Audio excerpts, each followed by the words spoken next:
So I have older machines, and whenever there's multiplayer or multi-platform games, I tend to go to the PlayStation side more. So here you go. Oh, excuse me. So Elden Ring, Game of the Year. I kind of knew this was going to get it. When they announced this got nominated, I knew that this is going to get the overall Game of the Year. Even though my pick overall was either God of War or Xenoblade Chronicles myself. But if I had to pick one as a being neutral, I personally would have gone to God of War or Ragnarok myself. But that's another issue for another day. Elden Ring, I liked it. It's one of those. It's kind of like a role game, right? Kind of in line with the Dark Souls, a little bit a more RPG element, open world, and so on.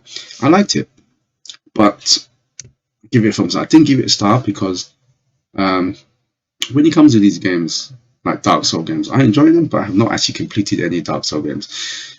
It's a running, you can tell I love action games, but I tend to play on hard. I don't know why. I don't like playing easy. Maybe it's just me. And I know I can never beat certain levels. I mean, I've played about quite a few hours and I do enjoy the mechanics. The graphics are great. The soundtrack, everything is good. I like it, but it's just not my wheelhouse. It's not my kind of genre. I do like it. I can understand why it's got the highest game review of the year, but I just give it a thumbs up. Horizon Forbidden West. This is a good game. I do like the original one. It's good. There was a few things I could have wanted them to improve on, and I'm glad to say that Horizon Forbidden West really improved on. And I think the graphics looks amazing. I love the color scheme and the mechanics. The platforming is really improved, and I do like it. And I think it's just the same thing happened last time when the first one came out. It got overshadowed by Zelda, and now this one kind of got overshadowed by Elden Ring, which is a shame because Horizon is actually a really good game. I really enjoyed it, and I actually give it a start. I actually enjoyed it more than Elden Ring because, yeah, first I can complete the game. It's not too hard, as in, don't get me wrong. I'm not saying Elden Ring was too hard because I gave it down. Like I said, it's not my type of game. I like a bit more strategy in my game somehow. Ah, that's not the right way to it because even battling bosses in Elden Ring requires some strategy. So forget I said that. I just prefer platforming action adventure games a bit more. That's why it's more in my wheelhouse. Like I said, if you come up to me and you say Elden Ring is way better than Horizon Zero Dawn, I'll say, yeah, you're right.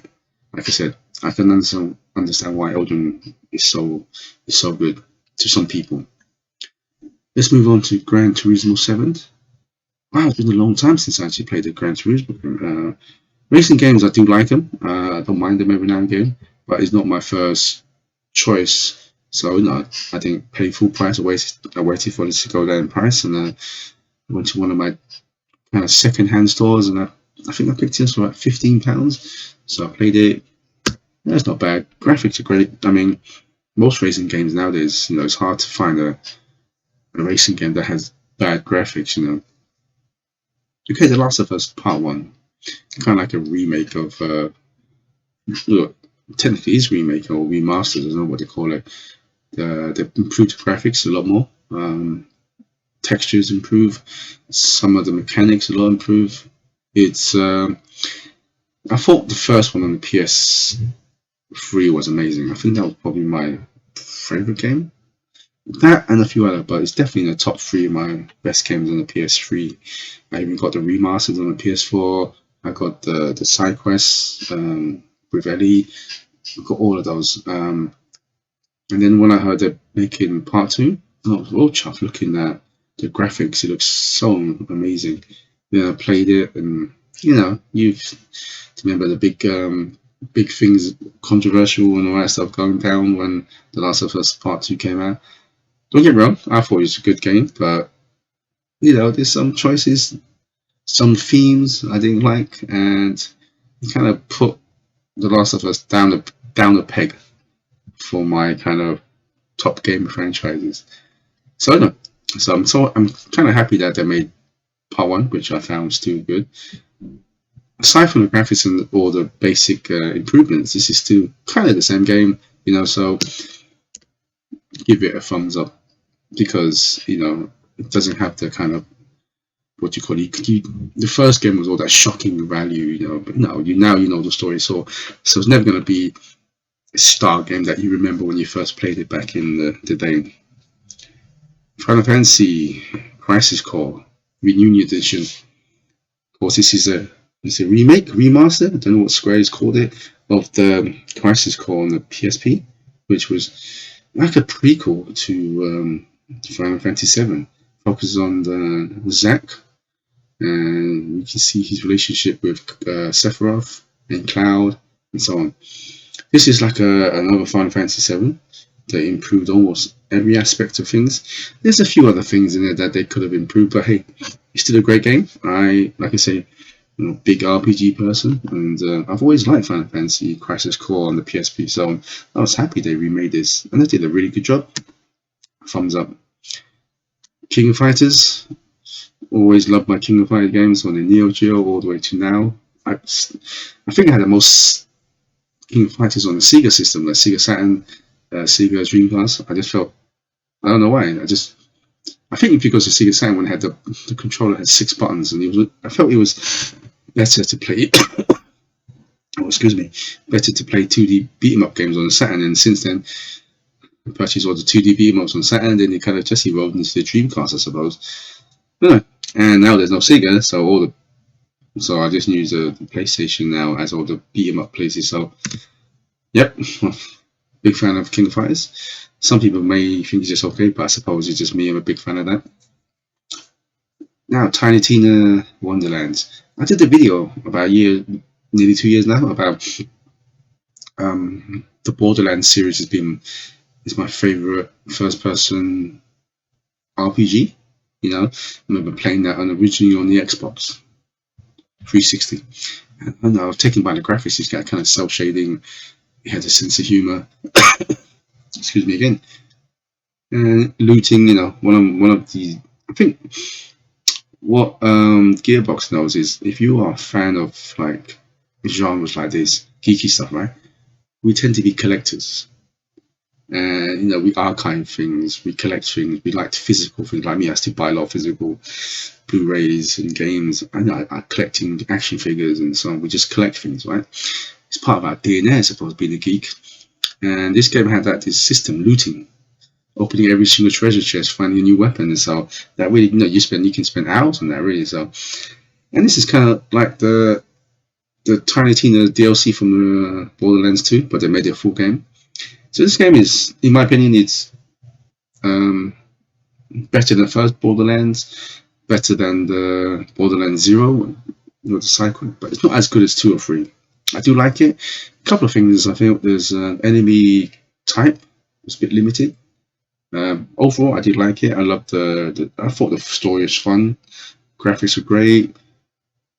I haven't got into the DLC yet. Probably gonna wait until they release a Handsome Jack collection or something with all the DLC. Probably get that at the moment. But I really enjoy it. So yeah, if you're a Borderlands fan, check it out. So looking forward to Borderlands 4. Hopefully this year. Who knows? Now, God of War Ragnarok. Like I said earlier, I really liked this game. I felt this was I liked God of War, the one before, on the PS4.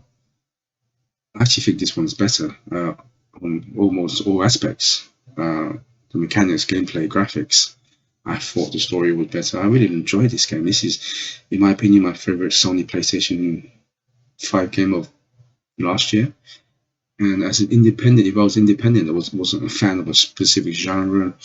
I wasn't a fan of, like, say, Pacific console. I would have put this as my game of the year overall. So that's why I give it a star. So if you haven't played it, definitely check it out. So I really, really enjoyed this game. Moving on. Sonic Frontiers. I remember when he first saw some trailers, it really got bashed, being like an open world. Like everybody wants that Zelda moment now, the Breath of the Wild moment. And it looked pretty good, nothing special graphics. In some way, pretty bland, questionable color choices, and there was no enemies. It's literally just Sonic running around in this place. But as more and more trailers came out, because you actually got more of my attention, and I didn't buy it outright. I waited for a bit, and there was a big sale in Black Friday, so like gone down to £25, so I picked it up, played it, pretty enjoyed it. So I actually thought it was not bad. It's like, I think it's probably my favorite. I can't remember when I've last played a good 3D Sonic game. You know, because I think Sonic was one of the biggest casualties in the 3D era until now. Is like the way they made it to the Mega Drive games. It was so for 3D, the speed. Sorry, for 2D. And once Mario kind of got into the 3D world, it was such a great transition. Sega tried it with Sonic, and as much as I didn't mind the first two Sonic games for the Dreamcast, it was nowhere near as good as a Mario transition into 3D. And I think since then, Sonic has always struggled, and you know, some of the ideas they come out with was, I don't know why they come out with that, and it just went downhill. And Sonic kind of positioned as a rival to Mario was kind of like losing. Got to a point where whenever there's a 3D Sonic, it's almost like, oh, you know, everybody's gonna write it off before they even played it. And you know, and it's, you know, it was right because all the 3D games were quite bad, you know. So I'm glad that they come back, and I'm hoping they stick to this kind of formula, the engine they created, and kind of advance a bit more. So I'm hopeful that Sega has got something good with Sonic at the moment. You know, the movie's great. I'm just happy for Sonic. You know, big fan of Sonic back in the '90s. So yeah, looking forward to what they do next with maybe the Sonic Frontiers going forward. Next one is Field Chronicles. Another kind of strategy RPG from Square Enix. I got this on the PS4 because it was on both PS4 and PS5. And checking the graphics, there's really not much difference. And I still got a PS4 Pro. And I waited, like I said, for a few sales, and the PS4 version was like £15 cheaper. Picked that up, and it's not a bad game. It's nothing amazing. I mean, but it's a good fun if you like that kind of RPG. Definitely check it out. Now, what's the next one? The Callisto Protocol. When I first saw this, I actually thought this was actually the remake of um, what's that one? You know, the one that, oh, I can't remember the name now, but you know what I'm talking about. That game. Oh my god, I can't remember. Believe it just slipped my mind. I had it on my mind, that game that been on Xbox, the trilogy. So anyway, so I thought it was a remake of that game. And then it wasn't. I was like, oh, this is not that game, and it looked pretty cool. So yes, I picked it up. Liked it. It's not bad. I don't think it was as good as the one that it's based off. Oh my god, I can't remember what the game is called now. Jesus, let me think about it a little bit. What was it called again? Dead Space. That's it. Oh, there you go. That's what happens when you have COVID or recovering from COVID. Your mind goes blank every now and again. So I don't think it was as good as Dead Space. I remember when I first played Dead Space. I got the sound on. It just scared the hell out of me. So this was great. You can see they really took some ideas, a lot of ideas from it, but it's still great. I like it. So not a bad game. So that's why I'm looking forward to Dead Space remake. Hopefully this year. Star Ocean, The Divine Force, Square Enix. I swear this year or last year, Square had been pumping out some games. So big fan of I've always been a pretty big fan of Star Ocean games back in the PS2 all the way up to PS3 games. PS4 one was it's okay. I bought it for a cheap price. This one, same. Star Ocean's always had this kind of how do you say, the character design. It kind of sways differently from the other Square Enix RPGs. Just looking at it, it looks very. The character design look a bit funky. I don't know if the word funky is right, but it looks a bit weird. I don't know. Even if weird is wrong, I don't know. You kind of have to get used to it. I got a PS4 version because it's a lot cheaper. I'm still in that period where some of the games I don't really mind too much, so I don't mind just buying a PS4 because I have a Pro. I can just play it on my PS5 anyway. It still looks pretty good. I mean, you can clearly see the difference, of course, but so I didn't mind playing it on the PS4 Pro. It's not a bad game. I'm hoping it set enough so Square Enix will still continue and get back to some of the glory days, because I do like Star Ocean kind of games. Excuse me again. Then Disguiser, is it right? Disguiser 6. Big fan of that kind. I love that kind of strategy RPG. Love the art style, the characters. Got it on PS4 because it's cheaper.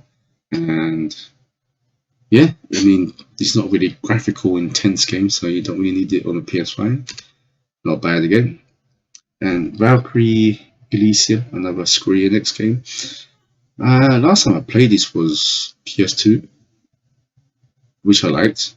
Was there one on PS3 and 4? If there was, I don't remember. Got this on PS4 again, play my PS.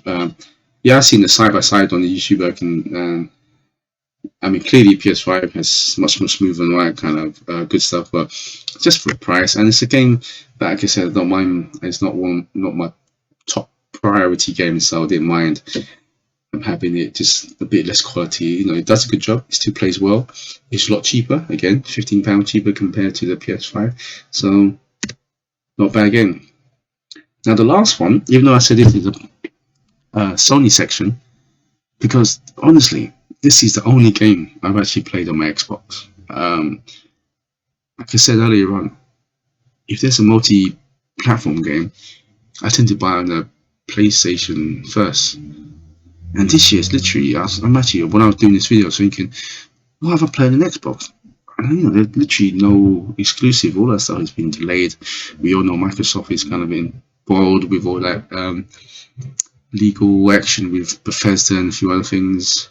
And I remember just going on my Xbox one day, because I had a few days off, of course, during COVID, just checking out what's on Game Pass. And I didn't even know this game existed on there. So I saw this on Game Pass. I was like, oh, cool, Gungrave. Because I remember I like the character design, because the person who designed Gungrave, the character, he's the one who's also the, if I remember correctly, designer for Vash the Stampede from Trigun. That's why I got into Gungrave, and I played the original Gungrave on the PS2, which was a mindless shooting action game, which I thought was fun.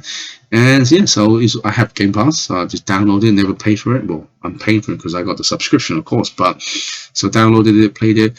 It's the same, mindless fun. Graphics, you can probably get away on the 360s, nothing special. It was okay.